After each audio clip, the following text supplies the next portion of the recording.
Europe Écologie Les Verts a un nouveau secrétaire national, il s'appelle David Cormand, il était déjà là, mais par intérim, ça y est, il est élu.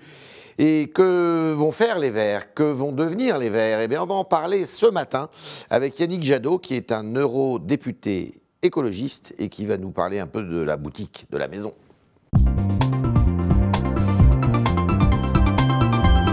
Yannick Jadot, bonjour, bienvenue dans ces locaux. Alors, on part pour les États-Unis quelques secondes. Il y a la tuerie la plus impressionnante qu'il y ait jamais eu aux États-Unis, là, à Orlando. Qu'est-ce que ça vous inspire? Revendiqué par Daesh. On n'en peut plus de ces attentats. Ouais. C'est quoi? C'est 2 attentats par jour dans le monde, hein, liés à l'État islamique. Enfin, celui-là, il n'est pas encore totalement confirmé, mais c'est quand même probable. C'est terrible. Il faut frapper à la source. Et puis, il faut construire une société avec un peu plus de bienveillance, parce que... Et de bienveillance vis-à-vis de qui?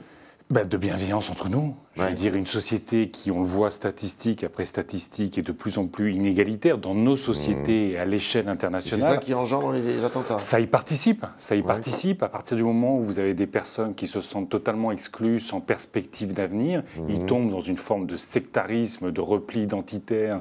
Ils se font attraper, totalement manipulés par des fondamentalismes religieux. Par un islam ultra fanatique, et on voit bien que ça crée le pire. Donc il faut à la fois combattre l'État islamique sur le terrain. Ce qui se passe en ce moment va quand même plutôt dans le bon sens en termes militaires. Il recule, Parce qu'il recule, parce que des forces irakiennes, kurdes, remettent en cause ce nid à fanatisme. Et puis, plus de cohérence aussi, y compris par rapport à nos sujets écolo, par rapport à la question du pétrole. On voit bien toute l'ambiguïté, parfois l'incohérence de nos démocraties avec les pétromonarchies du Golfe qui, un coup, financent le fanatisme, financent une vision fascisante de la religion. Mais qu'on exonère de toute responsabilité d'un seul coup parce qu'ils nous fournissent le pétrole ou qu'ils nous achètent des rafales. Donc il faut être plus sérieux. Il faut revoir notre modèle d'intégration.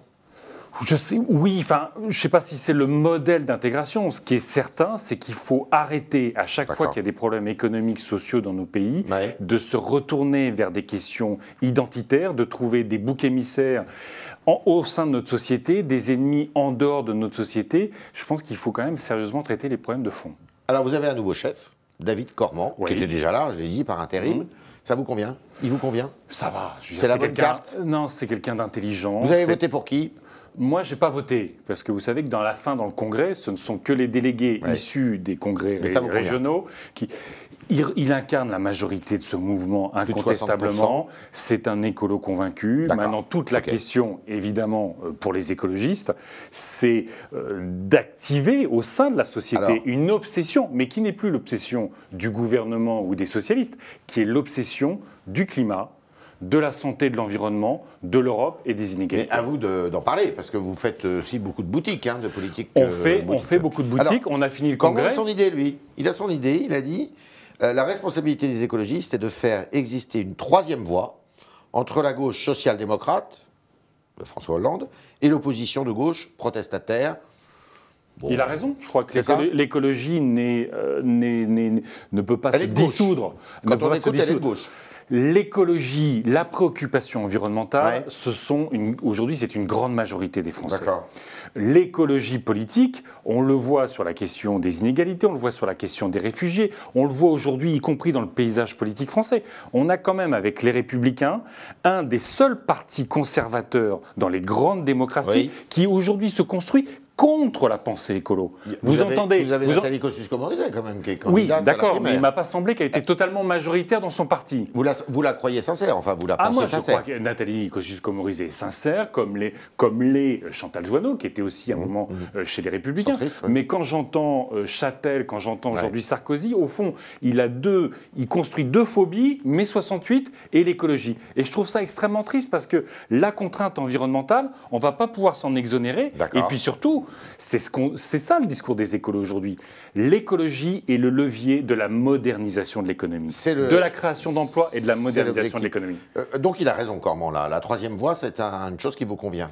Moi, ça me convient. Moi, j'ai toujours été pour l'autonomie de l'écologie politique, mais elles doivent se faire ni dans un repli identitaire, ni par la détestation des autres. Elles doivent se faire, encore une fois, par cette envie de convaincre, bien au-delà des écologistes, qu'on est la voie du 21e siècle. Sandrine Rousseau, qui est son adjointe, un des deux adjoints qui a été élu samedi, elle est plus à gauche, elle prône plutôt une position davantage, justement, de la gauche protestataire. C'est pas gênant ? Vous savez, on gouverne Grenoble et on a un maire de qualité, Éric Piolle, avec une partie du front de gauche. On participe à la gestion de Paris avec les socialistes et les communistes. Au fond, à chaque fois qu'on ressort fort, qu'on présente notre projet et qu'après on construit des contrats, on s'en sort bien. La question, c'est pas d'avoir... Quelle que soit l'alliance. La question, c'est pas d'avoir des préalables a priori sur les partenaires, c'est de défendre nos idées, de convaincre et après de construire des contrats avec d'autres, parce que sinon on n'est pas majoritaire. Sandrine Rousseau, l'actualité lui donne raison, puisqu'il y a eu une départementale dans la Sarthe, partielle ce week-end, et c'est un tandem. Alors, on pouvait penser que ça serait plus compliqué que ça, mais bon, l'avance est courte quand même.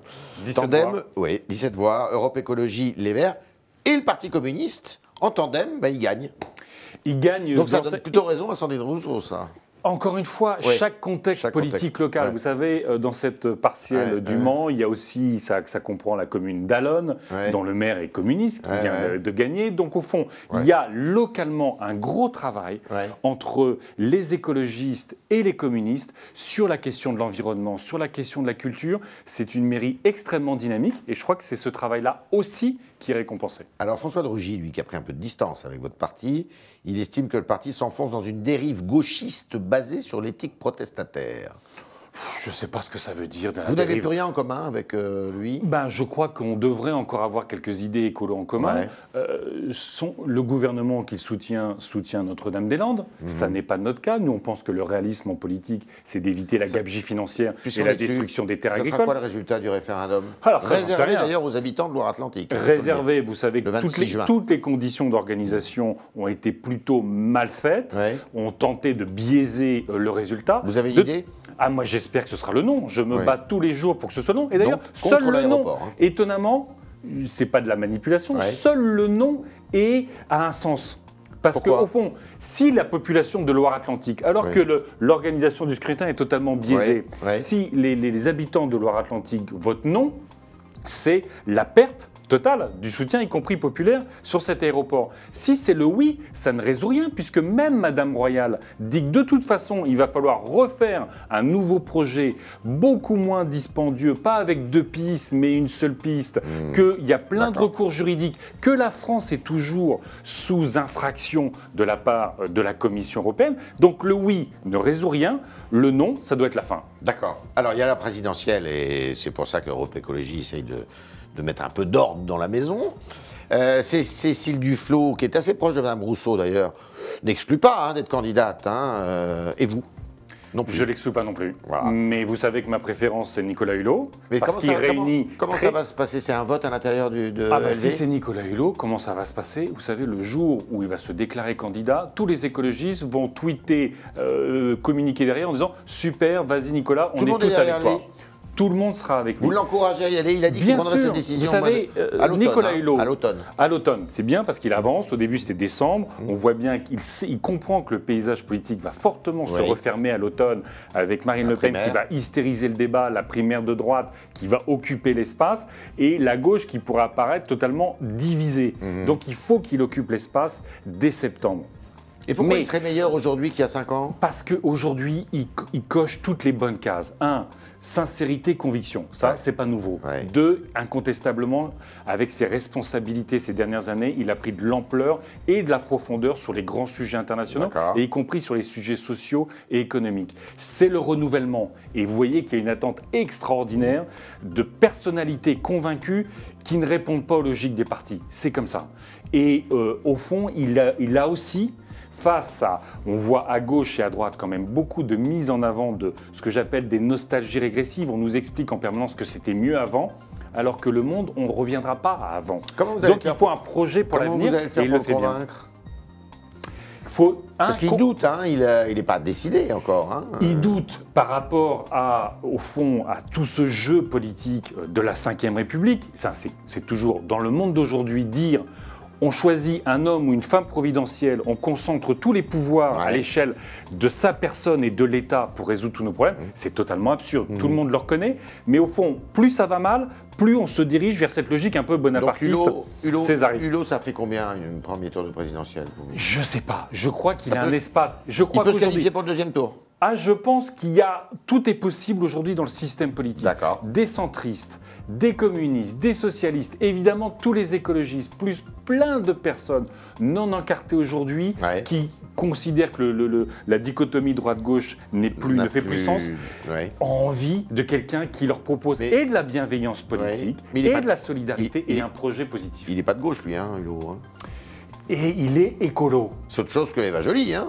Ça va être autre chose qu'Eva Joly. En tout cas, s'il se présente, j'espère qu'en termes de score, évidemment, ce sera une erreur, Eva Joly. Autre chose. C'était une erreur. C'est une très belle personne qui a un parcours extraordinaire, mais incontestablement, elle n'était pas faite pour une élection présidentielle. Vous auriez pu le voir avant, hein. Oui, mais vous savez, sur le papier, vous pouvez toujours trouver plein de choses super positives. Et puis, vous savez, une élection présidentielle aujourd'hui, c'est, on vous dit, vote utile au premier tour et vote utile au second tour. Donc c'est vrai que pour les écologistes, c'est toujours un scrutin compliqué. Hulot, s'il se déclare, il n'y aura pas de primaire à l'intérieur du parti. Ah mais s'il se déclare, je ne suis même pas sûr qu'il appellera Europe Écologie Les Verts pour dire demain je me déclare. Il faut que ce soit une candidature qui aille bien au-delà des partis politiques. Pas spontanée, ils y travaillent beaucoup, mais bien au-delà des partis politiques parce que vous voyez bien, le terrain politique aujourd'hui, c'est un peu Walking Dead. Vous avez des partis zombies avec des revenants qui sont là, malgré les échecs électoraux, malgré les échecs de leur politique. Ils pensent qu'il n'y a que pour continuer à ne pas résoudre les problèmes. Nicolas Hulot peut incarner une vraie belle alternative. C'est dit, c'était le talk de Yannick Jadot qui nous a dit Nicolas Hulot, il faut qu'il se présente, il doit se décider. Il l'a dit à l'automne et il est sûr, Yannick Jadot, que Hulot justement peut rassembler, pas uniquement Europe Écologie Les Verts, mais des communistes, des socialistes, des centristes et d'autres sans doute, et qui pourrait être un très beau candidat pour l'écologie, parce que l'écologie, on ne sait pas assez, il n'y a pas eu assez de pédagogie de fait dessus. C'est l'avenir en termes économiques notamment. Et, si c'est vous qui le dites, ça me convient très bien comme conclusion. C'est ce que j'essaye de rapporter de ce que vous dites. Voilà, c'était le talk de Yannick Jadot, qui est très content aussi du congrès qui vient de se dérouler et qui a vu David Cormand prendre la tête du parti.